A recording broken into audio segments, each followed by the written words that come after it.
That's bad.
The gas in that truck's probably 7 months old right now.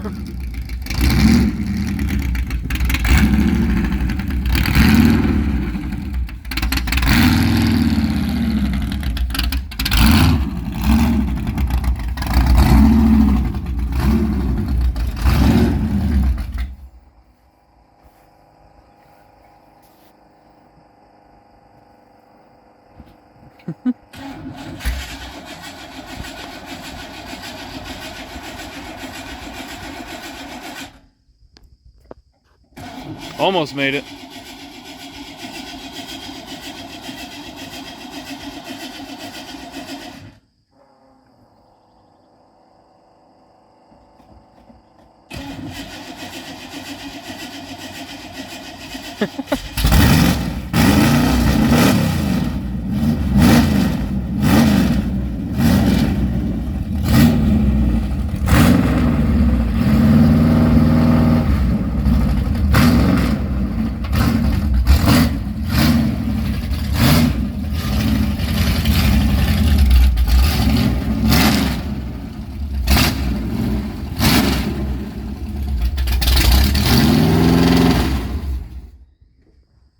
Perfect.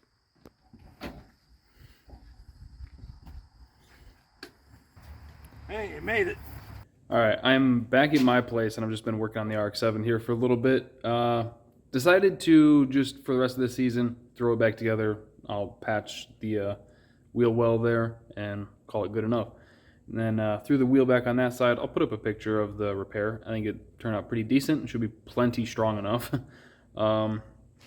But then I pulled the wheel off on the other side. Oh, and I also fixed the front brakes. A lot of people thought that it needed new pads. Pads are brand new. It has really good aerospace brakes. These just aren't good brakes for a lot of street driving, which is what I was doing with it. So the pads were really glazed over, and that's why they started to like squeal a bit. But got the pads sanded and sprayed it with some disc brake quiet stuff. That's what the guys at Aerospace recommended, so should be good there. And I was just going over the car, re-welded up the mount for the panhard bar, just globbed some stuff on there. Should be plenty strong enough for that. As long as I don't deal with it getting sideways again and then hooking and, you know, putting a bunch of side load on the axle, I think should be no problem. Anyway, I was just about to throw the tire back on and I started looking at things and I was like, that doesn't look right. I'm supposed to be able to remove that bolt. I was like, I don't know how well you'll be able to see underneath there, but it started to rip the mount out. Yeah, it actually like ripped this side of the mount back. I can get my finger in there, so it's like at least an inch, because I'm pretty sure this thing was almost centered. So it ripped it back at least an inch. So that's fun? Question mark. So I think fixing it'll be pretty simple actually. I can cut this plate off and then weld a big plate on and triangulate it like I did the other side to help hold it. So that instead of just a little bit of meat underneath this thing, because this thing's not actually welded to that. This is like a I don't know, it's like a cover basically, but this thing's only attached to the actual body itself underneath of it. So it's just got like some seam welds. So we'll get that 1/8 inch plate on there and triangulate it, and should be plenty strong enough. But I wanted to show that because I was like, man, that's a little crazy. I'm glad I looked over here. Just about to put the tire back on. You can kind of see there where it started to buckle it up from pulling this side, because I'm pretty sure that was completely flat across there. So we'll get it taken care of. I just thought that was funny. All right, we got some goodies for the truck. Got our MagnaFuel 4303 Pro Tuner 750 pump, and got our 12AN fitting on this side for the inlet, our 8AN out to the fuel rails. Got a bunch of fuel lines. Here's our filter. These are injector adapters, because the injector harness that came with the one that we got is for EV1s, and I got some EV6s on the way. And here's the new throttle body, just showed up, so I'm going to get that thrown on the truck real quick. Pops is working on getting the relay board mounted, and then once that's mounted and the ECU's mounted, we can start running wires. We could get the fuel pump mounted on the frame. We could start cutting lines to length, actually, because we'll know we'll need about 4 or 5 feet from the, probably about 4 feet from the pump up to the cell, and then up from the pump to the engine, and then another one from the engine back to the cell for the return. So I'm going to get this thrown on real quick. All right, throttle body's on. Have to get the TPS and IC sensor for it. And then he got the computer and relay board mounted. Nice and easy to get to there. Now we can start running the wires for that. I also, we can put the throttle cable in, which I've got 2 up there that should work. And I think over here, I should have a, yeah, throttle cable bracket. All right, got the switch panel all wired up. Currently only have 3 of them that we're going to be using, but got the ground and using the blue for the main power to it, because I had a little bit of blue left and I didn't want to open a brand new, well, I say a little bit of blue, but I didn't want to open a brand new roll of red. And then for the actual switches, red is going to be the ignition, yellow is going to be for the fuel pump, you know, yellow E85, makes sense to me. This will be for the fans, and then the orange and the green are to be determined, but I'm sure we'll find a use for them pretty quickly.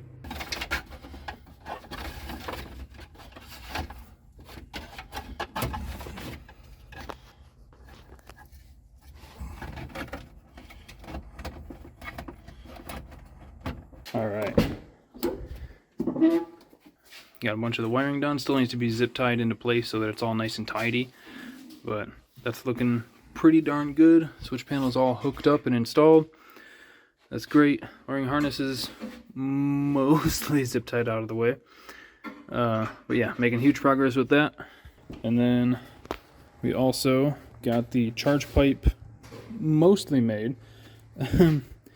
This, I'm waiting for an aluminum flange off that so I can weld it to this, just because off the turbo was a 3.5 inch V-band flange, and it was just cheapest way and easiest way was to just do I already have this 3.5 to 3 inch coupler here and the tubing, so all I had to do is get the flange.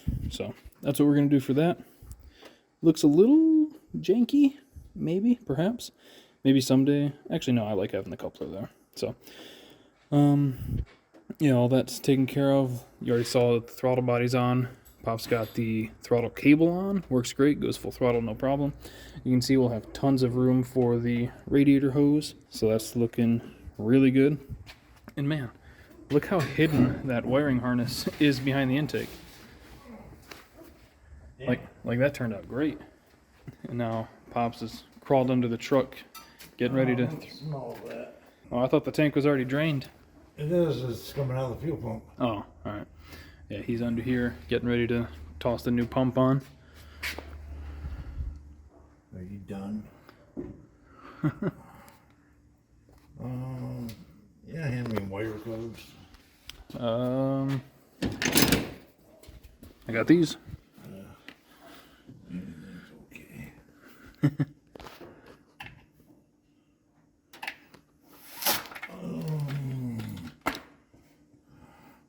Is there a crescent wrench up there?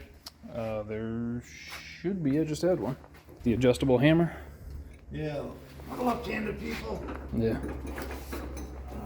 And then while he's been doing that, I had this leftover catch can that just splashed some paint on it. That's actually really heavy on my finger. Ouch. But splashed some paint on it, and that's gonna mount right in here. I'll show you that once we get that screwed on, but I think that's gonna look sweet.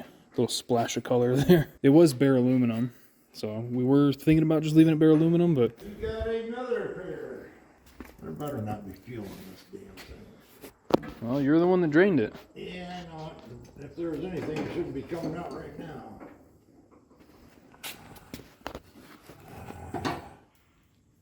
But I've seen some of the dumbest things in the world happen. Yeah. Come on, break that loose.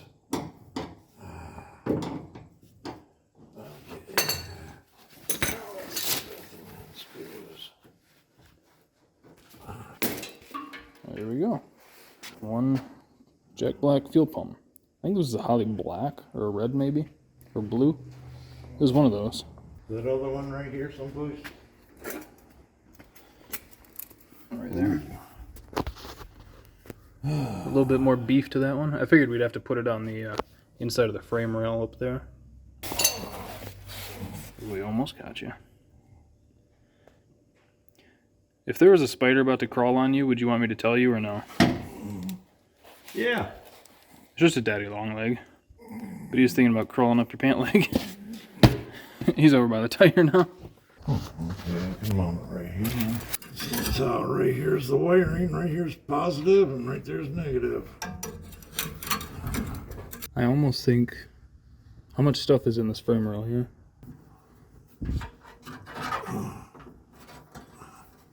Nothing there. I almost think that'd be a better spot.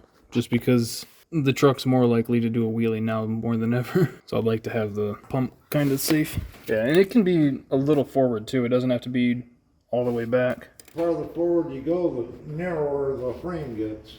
I can go down with it too, can't I? I can just set it right on the bottom frame too, and bolt it there. Just screw it to the bed floor. I have no clue.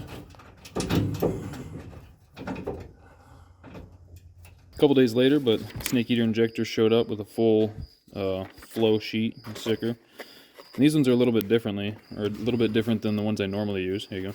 I usually use the tall, like, Deca body ones, like these 850s here. But these are I think these are the medium height, so that they should fit in the TBSS intake with the stock rail perfectly. So he's going to get those thrown in. I'm going to continue working on the fuel system here. You saw him get the pump installed. And here is our 100 micron filter that we're going to put after the pump to protect the injectors from any junk that might get in the tank somehow. Here you can see where we have the fuel pump mounted. I got the feed line made for it. It is a 12AN, the biggest fuel line I've ever messed with. But we wanted to make sure that the pump had plenty of feed to it and it's not going to cavitate the line or anything like that, or suck the line dry. So on the ARC-7, I had 10AN going to the two pumps. Probably not the best situation, but it seemed to work, so we're trying some stuff. And then we're going to have an 8AN coming out of it going to the filter, and then from the filter up to the regulator at the motor, and then another 8AN return coming to this guy. Alright, not really sure what all we covered in this video. It's been kind of a long process. It's covered like 4 days, but everything that we got done today is the fuel system is 60% done. So I pulled the fuel cell out of it and I re-drilled it for a big 12AN line. I already showed you that. We got the fuel pump mounted. I need to cut those down. Yeah, I don't need to. It's not like we're ever going to put our hands or anything there, but I should cut those down. Mental note, I should cut those down. That's where the fuel pump's mounted. So yeah, 12AN fitting, bulkhead fitting. Made the 12AN line going to the pump. I got the fuel filter mounted under here where it's easy to get to and check. And then you can see that we made the line. That's all good. So we got the 8AN line going up here. That is a 100 micron filter to protect the Snake Eater performance injectors. We got some 1500s in here. Looking good. Looking real good. If you guys need anything from Snake Eater, like I said, use code SnyderTron. Get 10% off your complete order. And it helps me out, helps the channel out, helps Snake Eater out, helps you out, helps everybody out. And let's see, this will be 1, 2, 3, 4, 5. I think this will be the 7th or 8th vehicle that we've put Snake Eaters in. So I absolutely love them. Let's see, I think in this video we got the throttle body on, got the throttle cable made. We got a bunch of the wiring done. Still need to do a little bit like to the fuel pump, to the fan, things like that. Got to hook up the harness here, put the coil packs on. Oh, I need to order plugs for it. We're going to go with some BR7s. Same thing I run in the RX-7. Oh, got the catch can on. That gold looks sick against the black. That thing turned out great. Gonna run that to each valve cover. Yeah, the list of things to do on this truck is getting ever so small. I'm hoping in the next like 2 weeks or so, we can get this thing running and start testing with it. We're getting close, man. We are getting close. So that is gonna do it for today's video. Hope you guys enjoyed it. Thank you for watching. Thank you for subscribing, clicking that bell for the notifications, all that stuff, everything that helps the channel out. I appreciate you guys, and I'll see you in the next one. Peace.